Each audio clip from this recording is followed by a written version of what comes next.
राधे राधे। श्री हरिवंश पुराण के विष्णु पर्व का 82वां अध्याय 82, जिसके अंतर्गत छठ पूर्ववासी असुरों का संक्षिप्त परिचय, उन्हें ब्रह्मा और भगवान शिव जी का वरदान। जय श्री कृष्ण। जन्मेजय ने कहा, धर्मज्ञ व्यास तपोधन वैशम पायन जी अपने पारिजात हरण के विषय में छठपुर की चर्चा की थी। तपोधन आपने कहा था कि वह नगर बड़े बड़े भयंकर असुरों का स्थान था।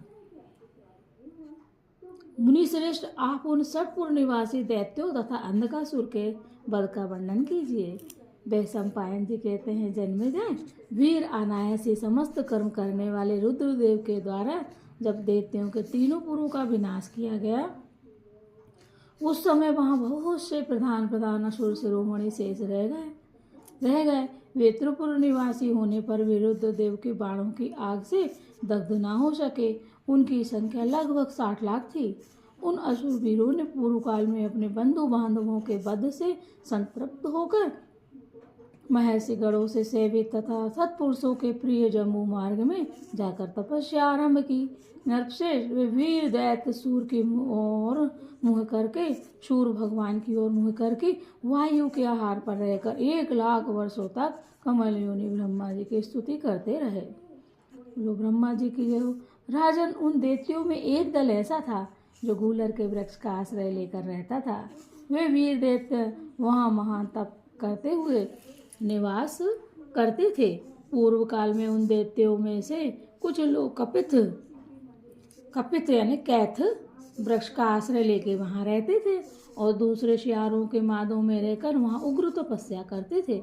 अथवा श्रृंगाल नामक वृक्ष विशेष की वाटिकाओं में रहकर तपस्या करते थे। कौरव नंदन, कुछ असुर कुमार वट वृक्षों की जड़ में रहते और उस वृक्ष पर चढ़कर परम ब्रह्म का चिंतन करते हुए तपस्या करते थे। नरदेव कुछ काल के अनंतर धर्मात्माओं में श्रेष्ठ प्रजा सृष्टा देव शिरोमणि पितामह ब्रह्मा जी उन पर संतुष्ट हो उन्हें वर देने के लिए वहां आए। राजन, कमल योनि ब्रह्मा ने उनसे कहा, वर मांगो। तब उन्होंने भगवान त्रिनेत्रधारी रुद्र से द्वेष रखने के कारण वरदान लेने की इच्छा नहीं की। कुरुकुल को आनंद प्रदान करने वाले कुरुनंदन वे रुद्रदेव से बदला लेकर उनके द्वारा मारे गए अपने भाई बंधुओं के ऋण से उऋण होना चाहते थे। तब सर्वज्ञ ब्रह्मा जी ने उनसे कहा, जो संपूर्ण जगत के कर्ता और संहारता हैं, उन महात्मा भगवान शंकर से बदला लेने में कौन समर्थ है? इस विषय में तुम्हें व्यर्थ श्रम नहीं उठाना चाहिए। उमा सहित महेश्वर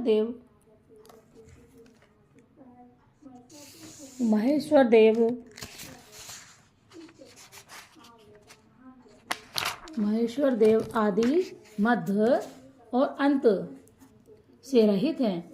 उनसे द्रोह रखकर जो असुर स्वर्ग में सुखपूर्वक रहना चाहते थे, उन दुरात्मा महान असुरों ने तो वर लेने की इच्छा नहीं की, परंतु राजन, जो दूसरे असुर भावना से संपन्न दूरदर्शी अथवा भगवान शिव की महिमा के ज्ञाता थे,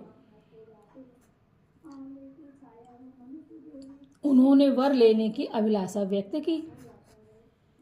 जिन दुरात्माओं ने वर लेने की इच्छा नहीं की, उनसे पितामह ब्रह्मा जी ने फिर कहा, वीर असुरों, तुम भगवान रुद्र पर क्रोध प्रकट करने के सिवा दूसरा कोई भी वर मांग लो।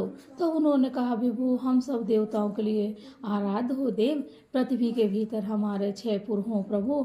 हमारे वे 6 पुर संपूर्ण मनोवांछित पदार्थों की समृद्धि से संपन्न हो भगवान। हम छठपुर में जाकर सुखपूर्वक निवास करें। तपोनिदेव, जिन्होंने हमारे बंधु बांधवों को मार डाला, उन रुद्रदेव से हमें उग्र भय प्राप्त न हो, क्योंकि त्रिपुर का विनाश देखकर हम भयभीत हो गए हैं। पितामह बोले, असुरों, तुम देवताओं तथा भगवान शंकर के लिए अवध हो जाओगे, परंतु ऐसा तभी होगा जब तुम सन्मार्ग पर सुस्थिर रहने वाले सत्पुरुषों के प्रिय ब्राह्मणों को बाधा नहीं पहुंचाओगे। यदि मोहवश किसी तरह ब्राह्मणों की हत्या करोगे तो नष्ट हो जाओगे, क्योंकि ब्राह्मण जगत के परम आश्रय हैं। ब्राह्मणों का आहित्य करने वाले पुरुषों को भगवान नारायण से डरना चाहिए, क्योंकि वे भगवान जनार्दन समस्त भूतों के प्रति हित बुद्धि रखते हैं। राजन, ऐसा कहकर ब्रह्मा जी के विदा देने पर वे असुर चले गए तथा जो दूसरे असुर धर्मचारण में तत्पर रहने वाले और महादेव जी के भक्त थे, उन त्रिपुर नाशक भगवान महादेव जी ने उमा सहित श्वेत वृषभ पर आरूढ़ हो। जय हो शिव शंकर भोलेनाथ, माता पार्वती की जय हो। आरूढ़ ने अपने पार्षदों के साथ स्वयं ही दर्शन दिया। जय हो प्रभु। तथा सत्पुरुषों के आश्रयभूत उन भगवान शिव ने उन असुरों से इस प्रकार कहा। जय हो महाकाल बाबा की। असुर शिरोमणियों, तुमने बैर दंभ और हिंसा का परित्याग करके जो केवल मेरा ही आश्रय लिया है, इससे मैं तुम्हारे लिए श्रेष्ठ वर प्रदान करता हूँ। जिन सत्कर्म परायण महर्षियों ने तुम्हें मेरी भक्ति की दीक्षा दी है, उनके साथ ही तुम सब लोग स्वर्गलोक में चले जाओ। मैं तुम्हारे सत्कर्म से बहुत प्रसन्न हूँ। जो ब्रह्मवादी तापस इस कपित्तर वृक्ष के पास निवास करेंगे, वे कपित्थिक कहलाएंगे और उन्हें मेरे समान लोक प्राप्त होगा। तपोधन ने जो मनुष्य अमावस्या और पूर्णिमा के दिन वानप्रस्थ विधि से मेरी पूजा करता हुआ यहाँ निवास करेगा, वह सहस्र वर्षों तक तपस्या करने का फल पालेगा तथा विधि पूर्वक 3 रात तक निवास करने से उसको मनोवांछित गति की प्राप्ति होगी।